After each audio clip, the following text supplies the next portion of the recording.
You're listening to What the Heck with Nick and Ryan. What the Reasonable heck? takes. No, what the heck? Because WTF is over, so then we need WTH. I see. So we're called What the Heck, except instead of, we're not going to start with stuff about our personal life and then get into a very interesting interview. What we're going to do is help people get small refunds. Yes. How about I doubt things where you don't get all your money back and you go, what the heck? Yeah. We're going to help you get those refunds. I'm done with it. Heck. I've told the saga on here of me accidentally winning the auction on that 22 karat gold pen, right? Well, there was a small problem. It depends, like 35 years old. There's a small problem. Get it fixed. The auction house was like apologetic. They're like, we'll cover all this for you, right? This is our fault. We should have caught this. Repairs $197, right? I send them an invoice for $197. Think of this: $197 to repair a pen. How stupid! What have I got myself involved in? It's really lame. It's the amount of time out of your life. I don't want it. I don't want it or need it. But well, now where do you even go? Who? Like what shop? But listen, $197. I send them an invoice. They send me back $179. I was like, okay, I don't mean to be a stickler here, but the invoice was $197, and I got and then they were like, "Oh, we apologize for that. There was some sort of transaction fee, and it looks like Either way, you guys would have caught this at some point and realized what you're doing. So then they sent me the rest of it. What were you saying? Where do I go? But they would not have sent that to you had you not caught it. I mean, right? Of course. Occasionally, somebody will do that. Hey, I would do an extra $7.50 or something. Here you go. Occasionally, and in person with cash, it happens way more often. You know, the comparison would be somebody. Oh, hey, you dropped this 20, something like that. But electronic, there's no good Samaritans. Yeah, you're not going to get me. You're not going to get me. You're listening to Connor versus Cobb. Do we have so I'm much Ryan to Connor. talk about? I'm Ryan Connor. Who are you? I'm Nick Cobb. And I still want to call it I doubt it. I doubt it. Okay. Last night, I never go to like any sort of entertainment industry functions, right? I don't like them. I don't like the idea of like a mixer. What are they called? Like a networking event. But I get these invites all the time because through the Writers Guild. And this was a thing. It was run by, I don't want to say who the publication is, but another name for it be Miscellaneous or Cornucopia. Okay. Yeah, you get it? And no, it's this, not really. It's like panels. Variety. Come on, man. Okay. So it's these writers panels of like all these like esteemed shows, right? And I don't go to these things. I don't like them. But I was like, Rachel, do you want to go? It's at the Four Seasons in Beverly Hills. Free food and drink, and there's some people who created some good shows that we like. So, all right, let's go. Just for going to the Four Seasons. Just pause for a second. I can't believe this is your life. That this is what you struggle with. These are your problems. Like no one wants this. If you don't want it so much, how come every single time you go to a mixer, you call me on the way? This is the only time I've ever done. I gotta go to a mixer. I gotta go do it. What are you talking about? This is the only time I've ever done this. It's a 40-minute humble brag. You're like, I'm pulling in. The valet's taking my keys. Oh God, I hate this. Oh man, they got pigs in a blanket. I actually like that. Like it's just. You're making this up. This is the first one I've ever been to. That's not true at all. You've gone to other events through the WGA and Him and Hod and all that stuff, but really you're cocks out. Oh, I've been to some things through Rachel's like independent film thing, but that's not the same thing. That's like watching a movie and then afterwards the director talks about it. You know, I don't usually use this phrase. You're just watching a movie with the director. This is not the same thing. No, you're gaslighting me because it's not what I'm talking about. I've never ever said that before, but that's precisely what you're doing. Now I understand what people mean. What are you talking about? I remember where I was driving when you called to tell me like that you had to go to a WGA event, how horrible it was. That's a meeting. That was a meeting. Nah, this is a while ago. Yes. Just move on. Just people you're aren't talking about like a this, captain's meeting. You're talking about a captain's meeting. That's what you're talking about. That's the only thing I've ever been to is captain's meetings. Maybe was there pancakes? No, I'm a captain in the guild, but so I have to go to these meetings. That's what you're talking about. That's no, dude. That's like an organizational meeting. It's nonsense. It's like any other meeting where you're discussing things that should have just been a 3-line email. Yeah, but it's another chance. It's another opportunity for you to pound your chest and, No. It's awful. The endless, it's like an HOA bragging. Meeting. It's like an HOA meeting. This is not the same thing. Yeah, but it's an HOA meeting at the Four Seasons with free hors d'oeuvres and a band. If you would let me speak, I would tell you what it's more fun. Last night was the first time I've ever been to one of these things. Okay, fine. We show up. It takes 20 minutes to check in, and then we're like, okay, let's get some food and drink. The lines for them are enormously long. We're like, I guess if we're just gonna get one, we'll grab food.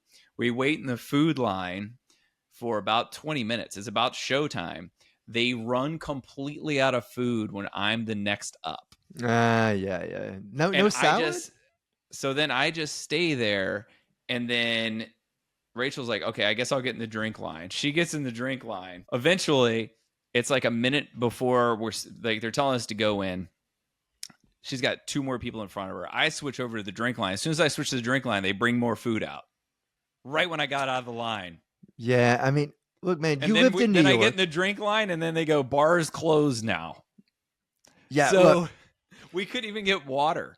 They wouldn't authorize water, and then we went in and just watched the most boring thing. Like, first of all, it's the jargon that the rest of the country makes fun of. That an announcement comes on when you walk in, and they go, variety makes space for writers. Yeah. What does that mean? What does that mean? To me, all that means is the person writing this is stupid. What does that mean? Make space for writers. And then they have a guy come out. He's like emceeing the thing, and he's making Poor jokes. Guy. And it is he's like, I don't know, he's like a senior member there. Apparently, everyone knew who he was, and he's like, awful jokes, right? And he's like, so HBO Max is now back to they changed their name back to Max, from Max to HBO Max, and no one's laughing, right? And he goes, some of them have like plus in their name, Paramount Plus, Disney Plus. HBO Max keeps this up. By the fall, it's going to be HBO Max with pumpkin spice. I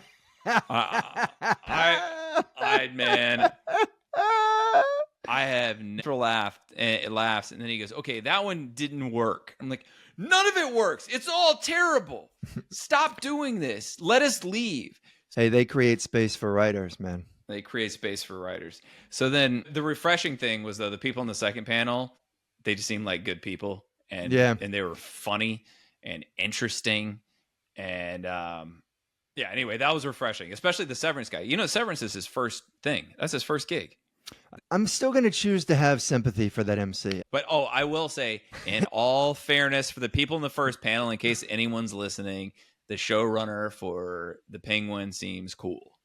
Because she was asked some question, and she goes, what are we talking about up here? Yeah. Yeah, I mean, they get dragged there. But you got to go to a Four Seasons, and you got a chance at having hors d'oeuvres. And not drink. Yes. Not eat and not drink. Not even be allowed.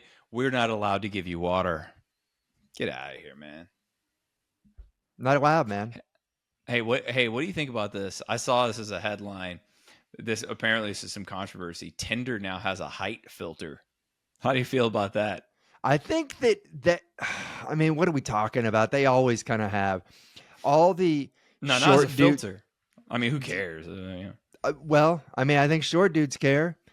Short dudes and extremely tall dudes, but like they're going to institute a weight filter. They're going to. I mean, tons of short guys. No, they won't have complained about. They're not allowed to do that. Yeah. Oh, I know. You go to. I mean, I don't. Maybe it's changed in the last 5 years, but when I was on one of these 5 years ago, they would. I mean, more than half of the people said it must be at least 5'11" or 6 feet tall. Yeah. No, it's cruel for sure. It's cruel. Cruel. Yeah, it is. It's cruel. It's like you can't have it both ways, man. You can't say that you want this and that and the other, but absolutely not. I can be as superficial as I want to be. No, it's absurd. There's not. Yeah. I don't know. Even But look. Here's my question Amy's, to you though, as a giant, when you hunch, you're 6'4". What's that? All right. I said if you hunch, you're still 6'4". Nah, I don't think that's true. But okay, go ahead. I'll go with it. Okay. Do you think people are gonna put like say 6'3" as the cutoff? Would your kind be eliminated? I'd put myself down as 6'3" if I were on any such site. Like I've always put myself down as 6'3" because aren't you 6'4"? For auditions and stuff, I don't know exactly what I am, but for auditions and stuff, I've always said 6'3" because you can be heighted out. It's actually kind of odd. All the guys that would get rejected on Tinder because of height would have, in every way, a leg up on taller people in all kinds of acting, commercial, theatrical, short whatever. People need to shut the hell up. Yeah, you get all the jobs. Fine. That's a good point. Taller guys will get the Jersey chicks out on the East Coast, sure, but you will get the jobs. Yeah, that is a very good point. Because everyone not everyone, most people I know who are like working actors as men, they're like 5'6" to 5'9". Yeah. Yes. I mean, they basically, you could make a case if you really wanted to go down the rabbit hole. You could make a case that Hollywood and movies they were all developed by short men to give themselves a chance at really hot women. The whole industry was built by short people. Yeah. It's alarming when you see someone who's, like Tom Cruise is 5'7", something like that. So many actresses are 5 even. Super short. Jarring. They always talk about what's his face from Game of Thrones, the dwarf, and they're, he's so short. I'm like, dude, he's only like a foot shorter than Tom Hanks. Okay, so what are we talking about here? I think Tom Hanks is 6 feet. Actually, no, I think he is too. But I didn't want to say Tom Cruise again. Yeah, fair. Anything that is not stage acting, that's on screen, you cannot see them in person, but yet you see them. It's the dominion of short dudes. Yeah, I just wanted to get you to talk about how the world is stacked against super tall people. It favors the pretty tall, and then it gets more. Once you get to your height, then it gets hard again. It's a bell curve. It's pretty uncomfortable, and planes, car, all that. It's just like a discomfort kind of a thing. Yeah, that's what it is, and your back. Right, all that too. Can I tell you about something? I texted you about this last night or this morning. As long as it's not another WGA 4-season story that I can't stomach. I can't believe because you I'm acted so jealous. like me being forced to go to a meeting is some sort of positive thing. Anytime I go to these, it's the worst part of my week. Let me ask you this. I have to go. Let me ask you that. That means nothing to me. The worst part of your week means nothing to me. At any point last night, you would be miserable. Did you clean out a humongous shit that your son and daughter did because the first one didn't bother flushing and the second one came in and didn't bother flushing the first one, and then they doubled up on it? Did you do that when you were at the Four Seasons? I don't think you did. I did. I didn't do. So I don't really give a shit that the first panel I didn't do that. Wasn't that exciting, but the second one was because they had this really autistic guy that stared at his toes. I dealt with 2 feet of shit last night. That's what I did. Okay, hey. So this is falling on deaf ears. I'm sorry.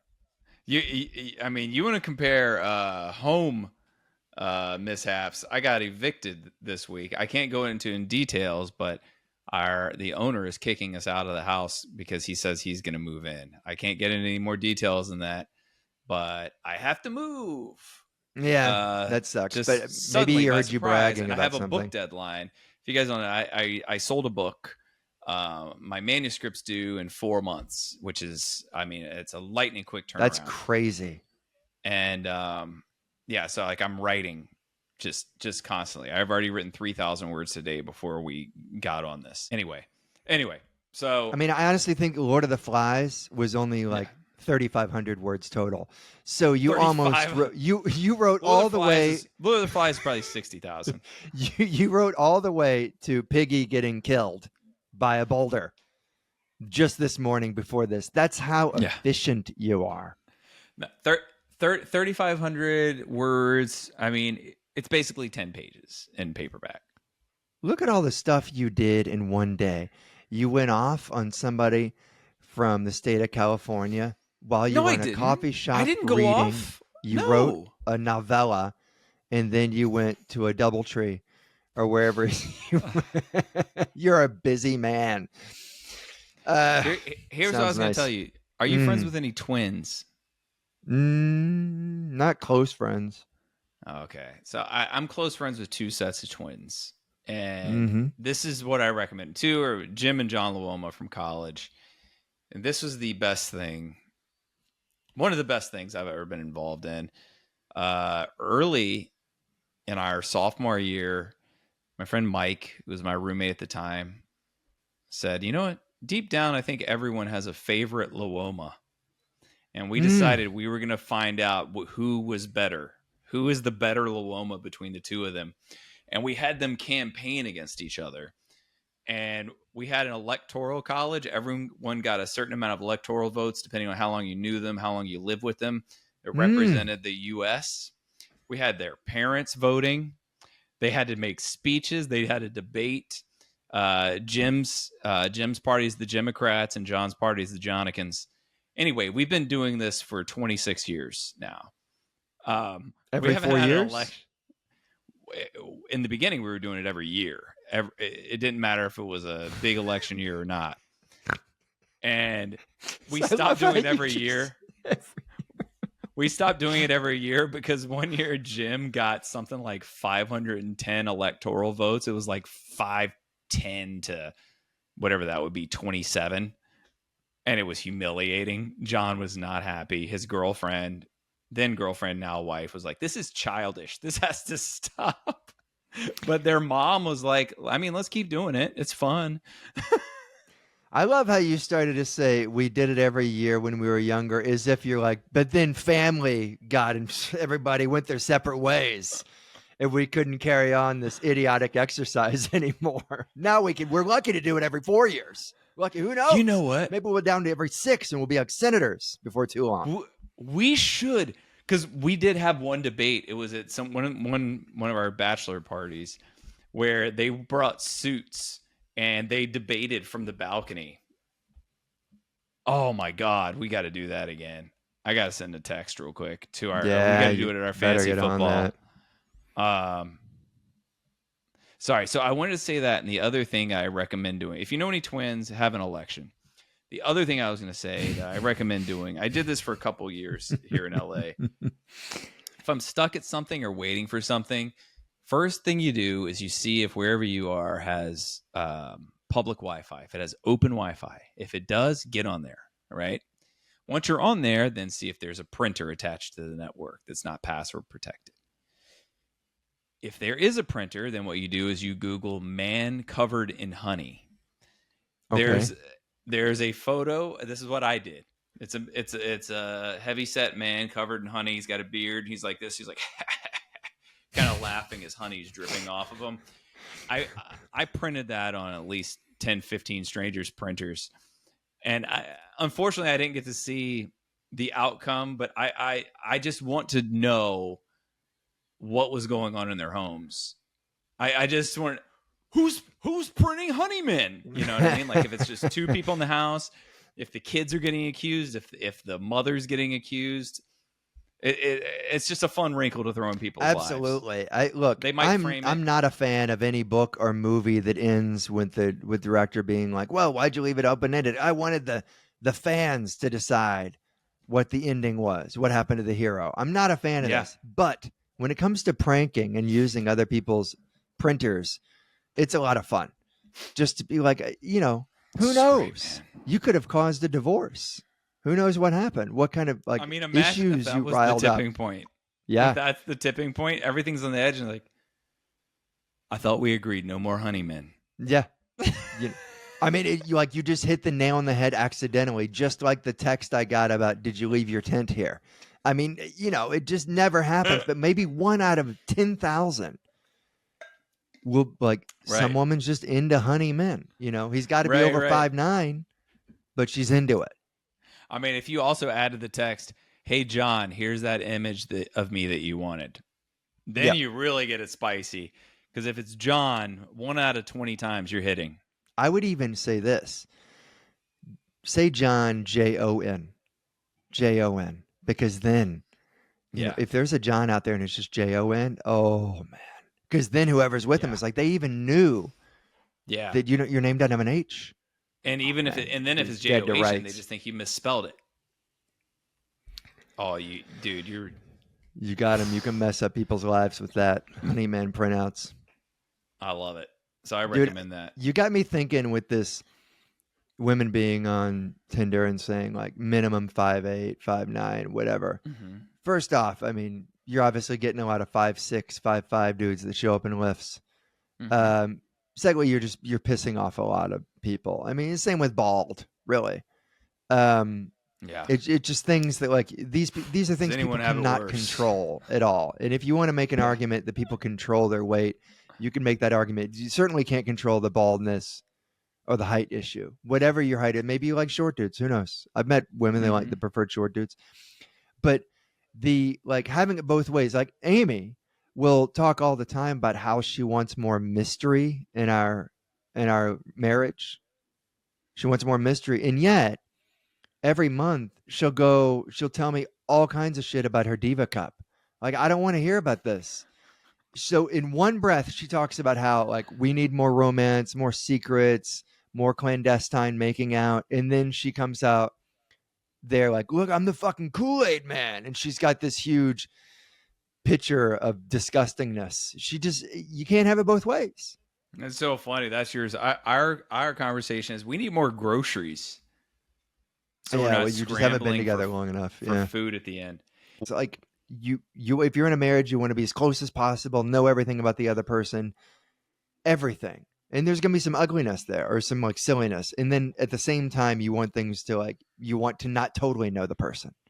It's just impossible. It can't happen. I don't want to totally know them. I want there to be some kind of, that's where the chemistry is, the electricity. Yeah. Eric Myers had a joke about that. Like, he was like, women say they want someone mysterious. I said, hey girl, meet me by the dumpster at 11. Coo-coo-coo.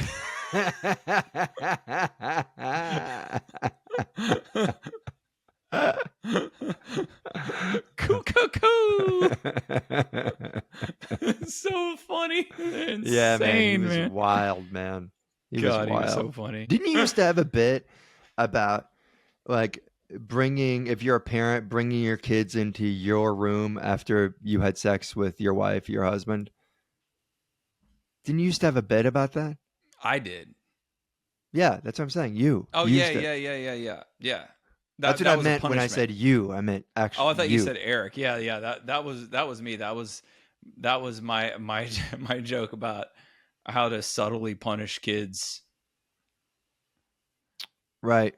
Just make them feel. Just walk in there and they don't know what happened, but they can just feel that there's like sperm ghosts in the air or something. It just feels haunted, and they're like, I don't know what happened in here, but this is not right. And if there's something in the air, no one knows what it is. But oddly, I have to come in here again. I'm not doing whatever you tell me not to do.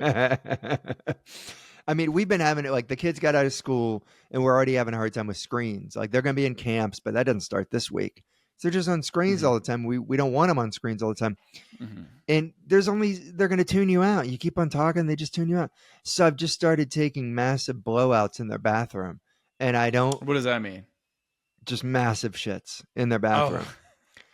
And because Nick's and at first there was a loose correlation between like you guys got to flush and you're not flushing.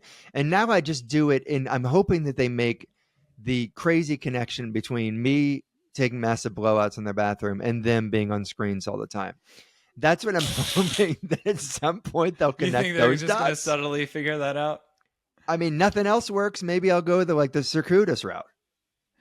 This implication that you can control the size of your poops is amazing. Is this a fact? No, it's not about me I can't control it at all. My ass is my master.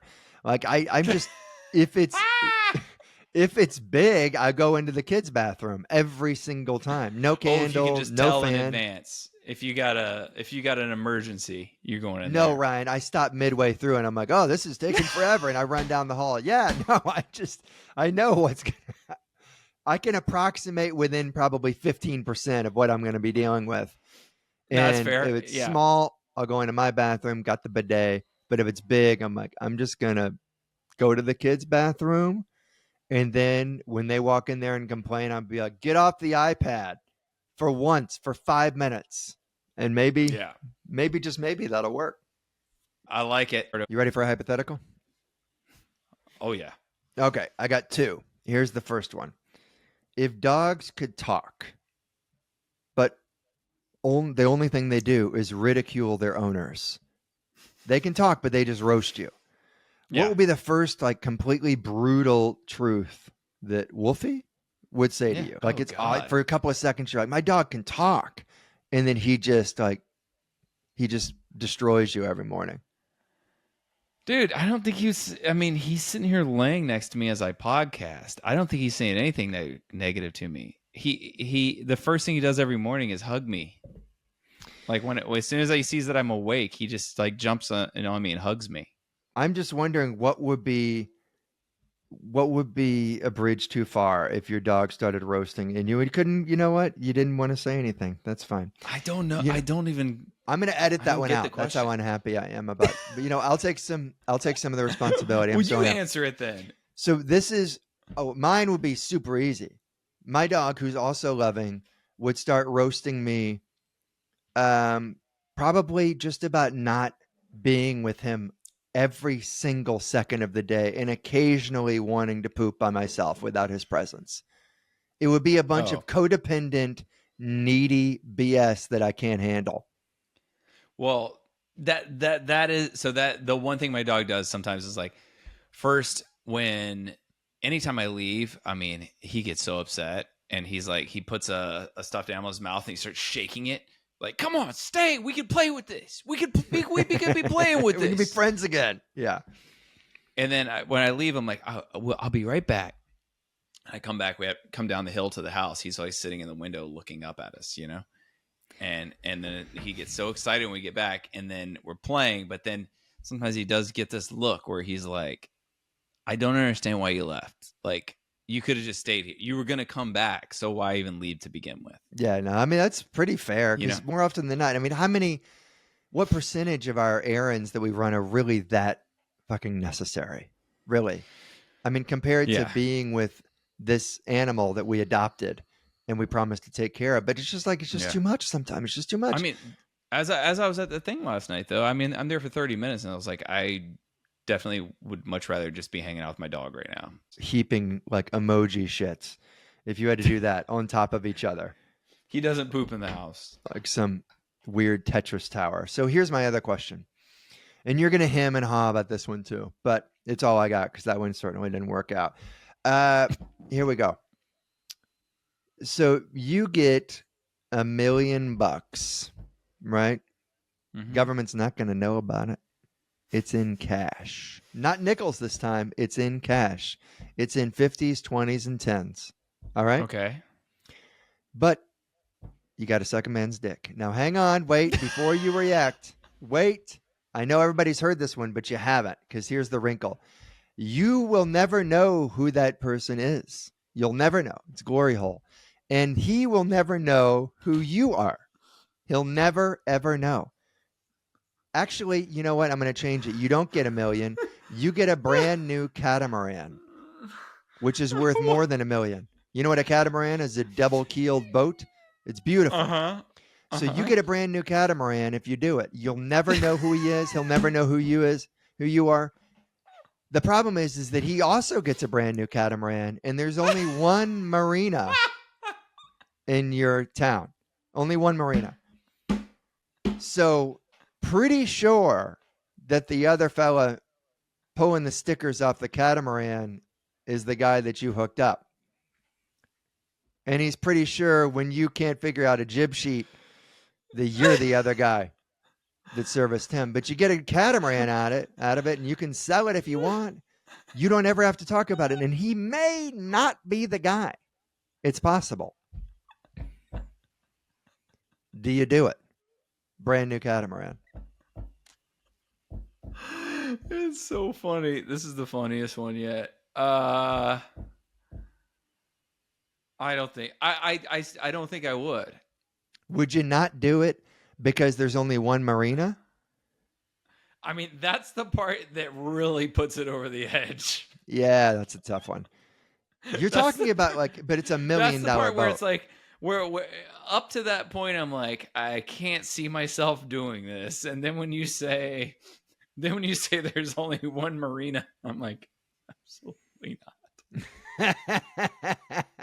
There's only one marina in the town. How about this? Just a tiny wrinkle, tiny. One marina in the town. Both of you get a brand new catamaran, but it's a marina full of catamarans. Full of them.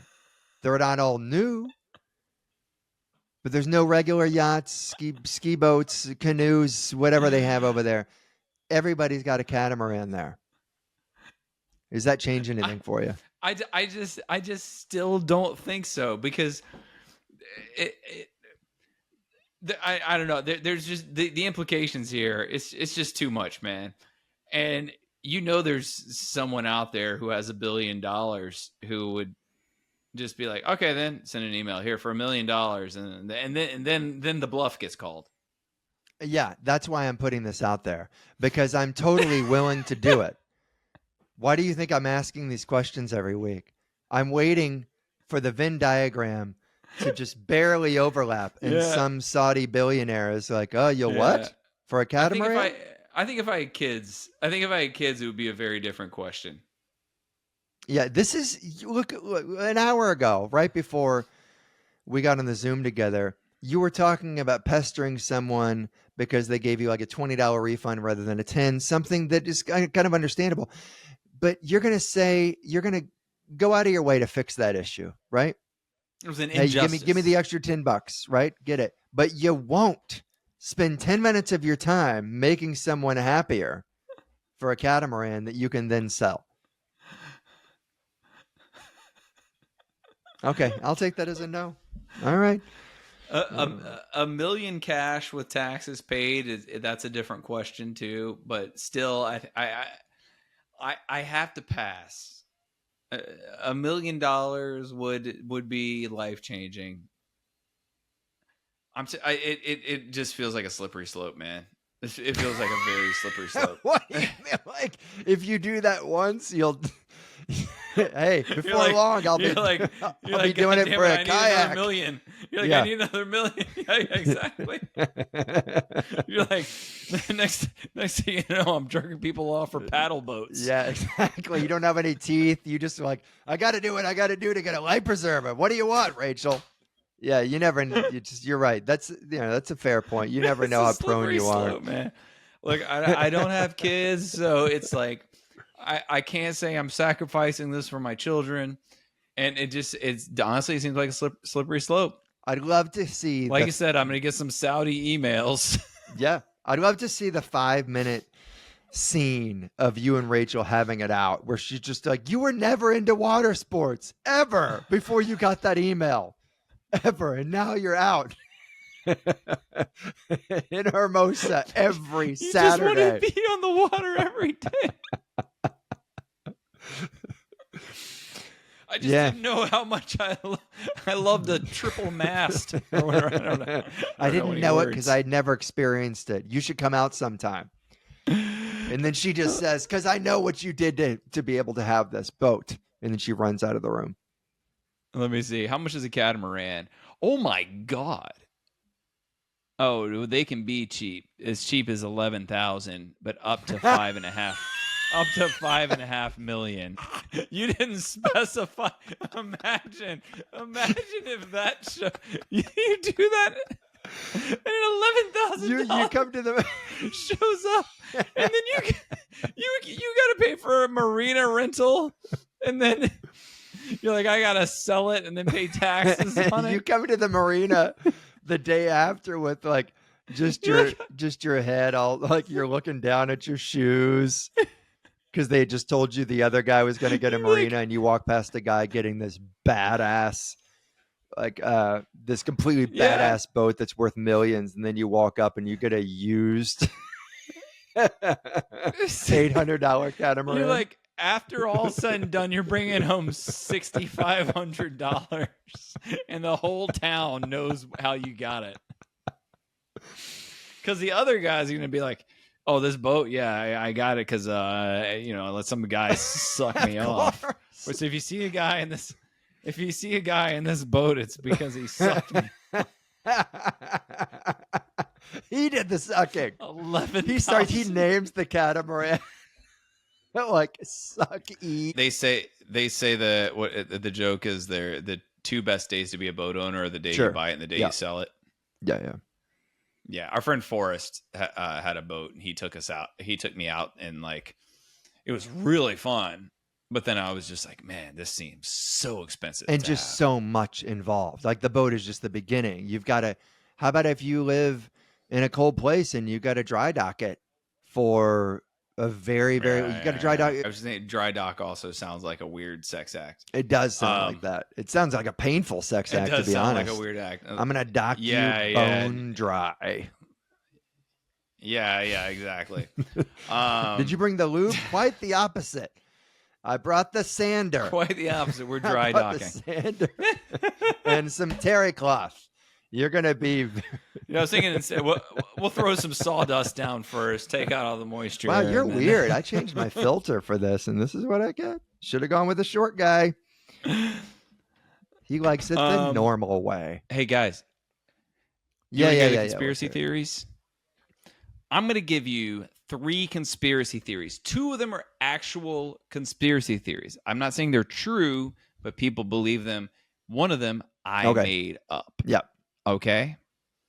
First, birds aren't real. Okay? There are people who believe that all birds are government surveillance drones that recharge on power lines. That's why they rest on them. And believers say that birds were replaced by drones starting in the 1950s as part of a mass government operation. You can think of this as the same way that mosquitoes are like, we had a bad mosquito problem here for 2 years, but they're gone this year because they did that thing where they basically put genetically modified male mosquitoes that cannot reproduce here, and it just drowns out the population. Then they die, and suddenly we went from having the worst in the country to no mosquitoes. Same thing with birds, except they are eunuch mosquitoes. Okay, that's sad. Okay, yeah, they're just, and then they just die a natural death, and then there's they never mosquitoes. Experienced any fun. That's okay. What's the number? What's the second one? The other one is the collective false memories are proof of parallel universes. For example, did you read a children's books series when you were a kid about a family of bears? What were the names? I just know the name of the family. The Berenstain Bears. Stain. How do you spell the whole name? Berenstein. I just read my son a book the other day. Well, very good. Well, are you aware that most people thought Berenstein? Yeah. I thought it was Berenstain Bears or Berenstein Bears when I was a kid.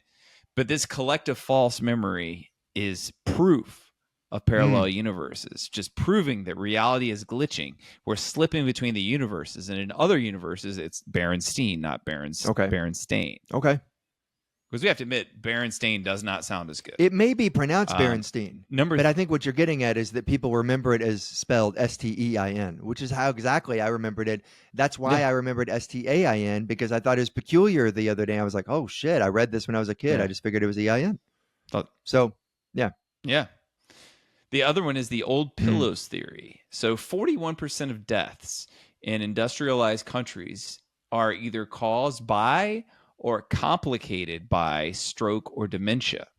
The leading cause of dementia and other neurological diseases, according to this theory, is a breakdown of fluoronoxidide compounds in pillows that are inhaled for 7 hours each night, causing a plaque buildup in the brain. And this is why pillows should be replaced every 3 months.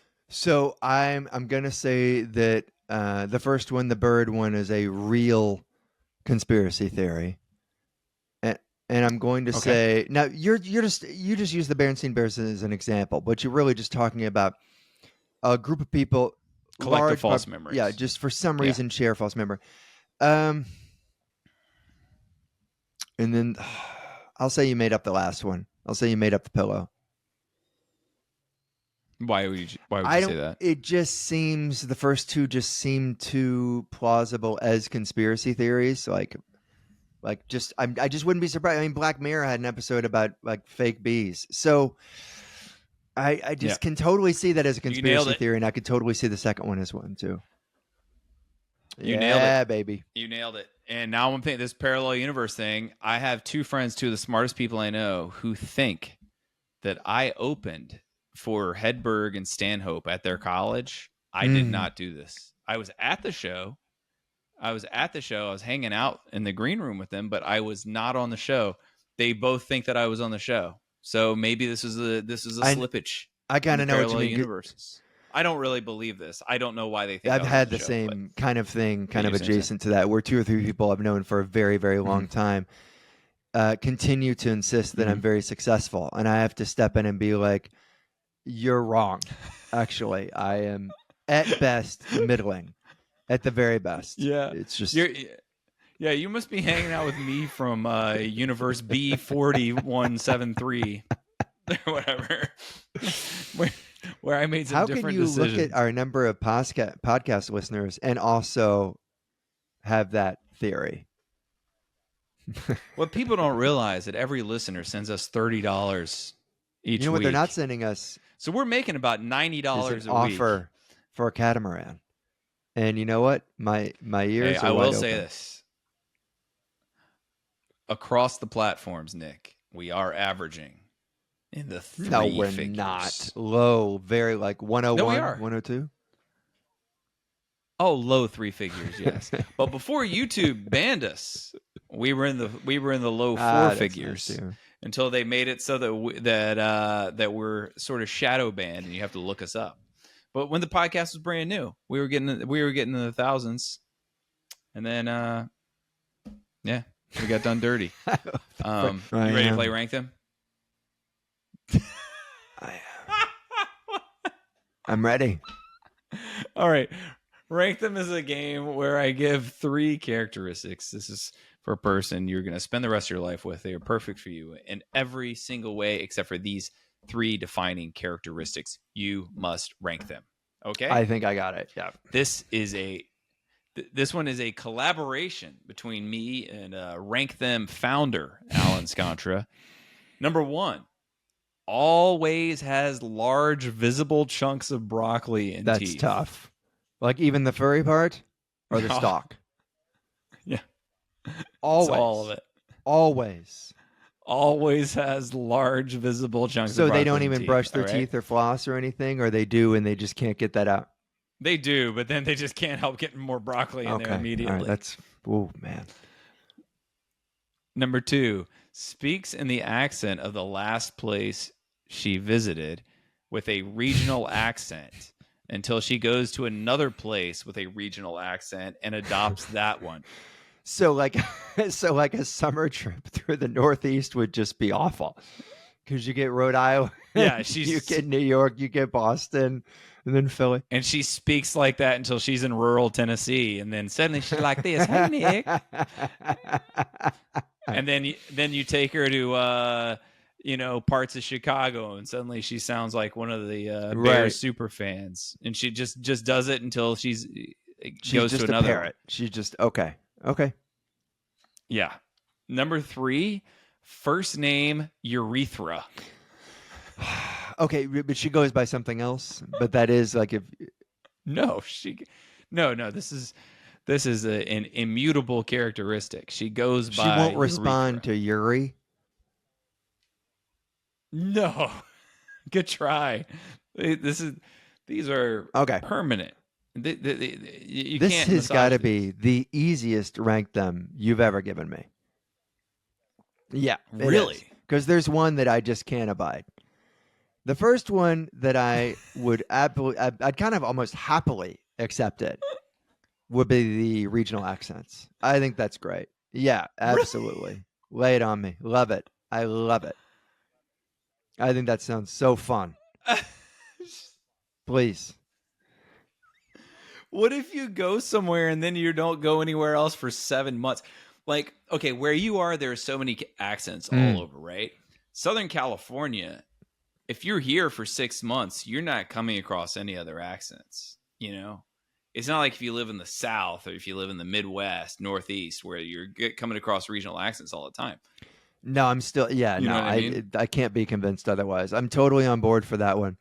The second one, Man, if she gets stuck on Boston, what if she gets stuck on Boston for 6 months? I mean, you know, dude, I fucking love that's Dunkin'. not Boston. That's like Australian. What are you talking? That's Baltimore, actually. That's Baltimore. So yeah, I would totally be fine Dude, with the accents. What I would not be fine with at all is the broccoli.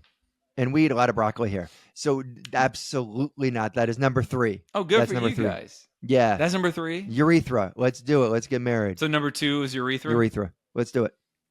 Fine. That's her name. People are going to have to learn to live with it. It reminds me it reminds me of the do you remember when the Seinfeld where Jerry's dating a woman, he can't remember her name, but that it rhymes with part of the women's female sure. Yeah. It turns out it's Dolores, but he's what were the other things that he thinks it might be? I forget, so but funny. It was brilliant. Can I look this up real quick?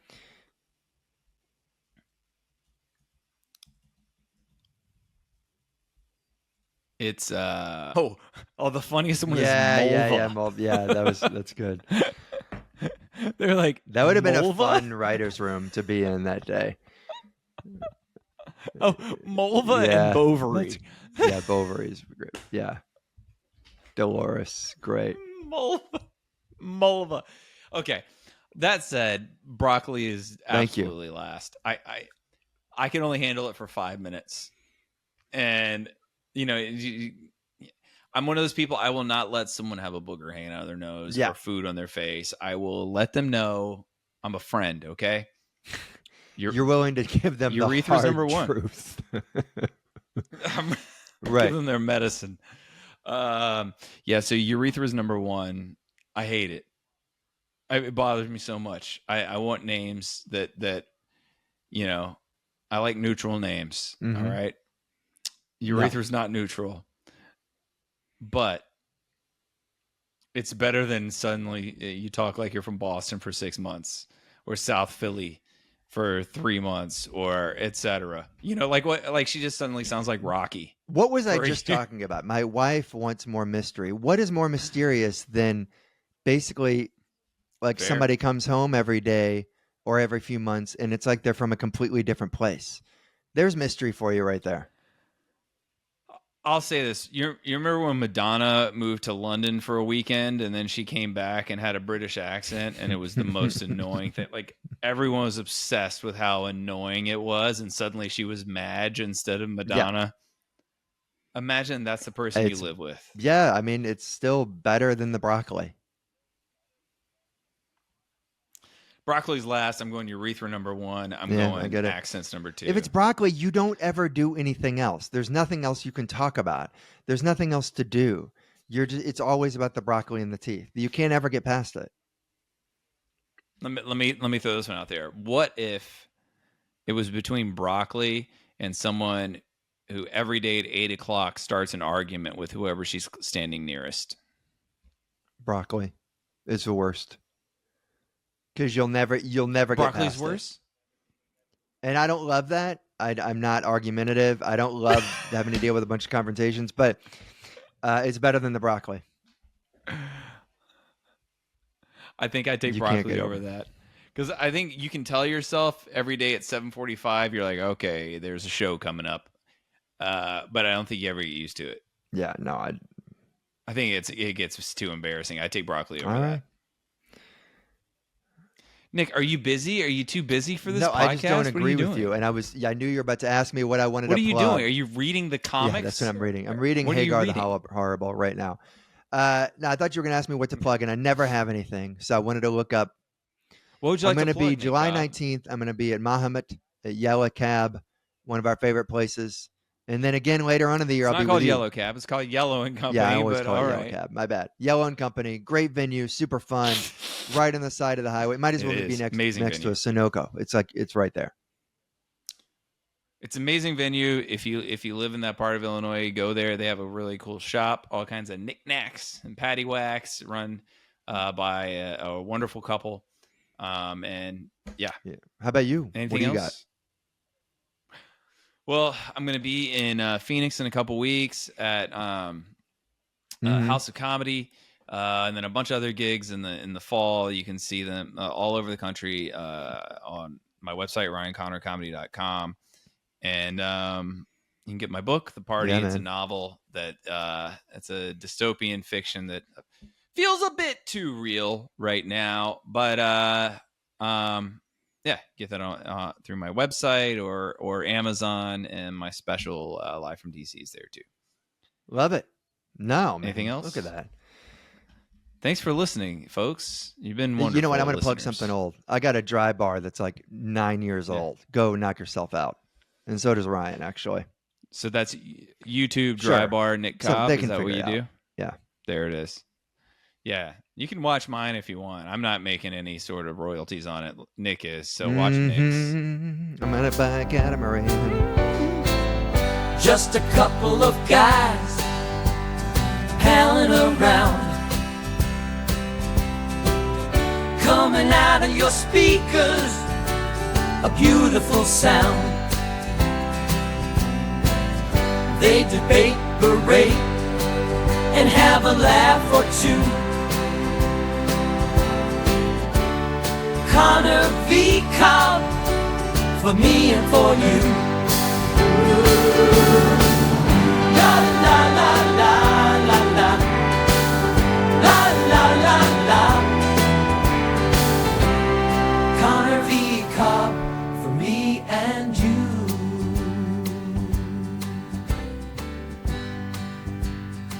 Ryan and Nick. Nick and Ryan. The Scoundrels of the Hour.